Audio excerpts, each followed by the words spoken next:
Max Holden starred with both bat and ball on the day when Middlesex went down by 101 runs to the touring Australians at Lord's.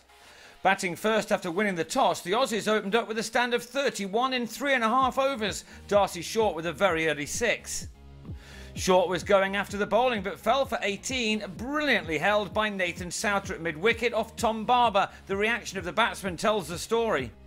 That brought together Travis Head and Shaun Marsh, and they both played smartly in nice batting conditions at the home of cricket. The score up to 64 for 1 at the end of the first 10 overs. Head eased to his half-century with this straight-driven 4, which took the left-hander to his mark off 67 balls. He and Marsh added 114 runs together in 26 overs, the total at 145 in the 30th, when Holden, who'd really slowed the batting progress down, earned the wicket he certainly deserved as Marsh on 49 clipped to Stephen Finn. An important innings for Glenn Maxwell was over quickly as he missed a sweep and was LBW to Ravi Patel. That brought in Aaron Finch, who was dropped down the order after scoring runs at the top against Sussex. It doesn't really matter where he bats, as a hit from his meaty frame stays hit. He may well open the innings with Head against England, as he did his selection no harm with this knock. His 100 reached off his 133rd delivery with this single off Patel. With 5 overs of the innings left, Australia had amassed a total of 238 for 3. Head then fell as he nicked Souter behind to depart for 106. Finch then got to his 50 with another maximum, his third from the 51 balls he'd faced. But he was out next ball, shoveling Barber out to James Franklin. Tim Payne was the last to fall, Barber ending with 3 for 62 and Holden with 1 for 29 from his 10 miserly overs, Australia ending their 50 on 283 for 6. Middlesex would have been pleased with that and now look to Holden to show the same form with the bat in partnership with Nick Gubbins. Gubbins made the most of the short tavern side boundary with this 6 as this pair took 48 runs off the target in the first 8 overs of the reply. Gubbins was then well held off his own bowling by Michael Nisa after making 18.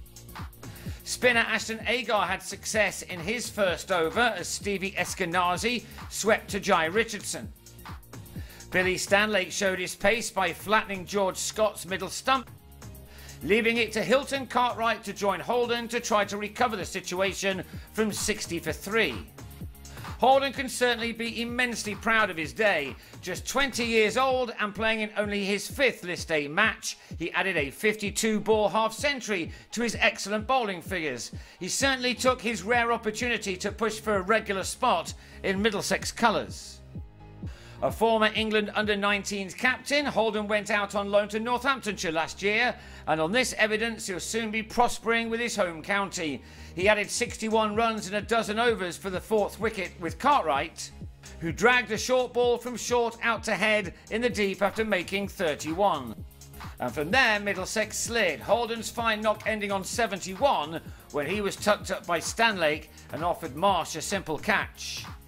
Robbie White's List A debut brought him a dozen runs, he falling to Jai Richardson short with the catch on the boundary's edge. It was 170 for 7 when Souter was another to fall going for the big shot. Kane Richardson then finished things off in a hurry. Franklin was out for 31 as a ball from the paceman stuck in the pitch. Patel nicked a flash behind. And Barber did the same as Middlesex were all out for 182 after 41 overs. A 101-run defeat may seem like a lot, but for some time through this match, Middlesex were in contention.